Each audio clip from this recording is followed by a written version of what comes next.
Wala, tangik!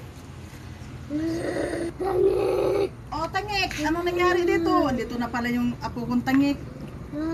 Oh, ano nangyari sa'yo? Ha?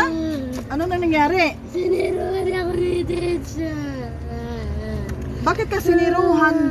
Oo nga, siro nga, oh. Pinadrawing kami. Anong drawing? Mayroon drawing naman, oh. Dalawang malalaking bundok, isang araw. Tsaka kalabaw, tsaka puno. Ah, kaya pala siniruhan ka kasi walang kalabaw dito. Bundok, araw at puno lang drawing mo, walang kalabaw. Asaan palang kalabaw dito? Nasa likod ng bundok.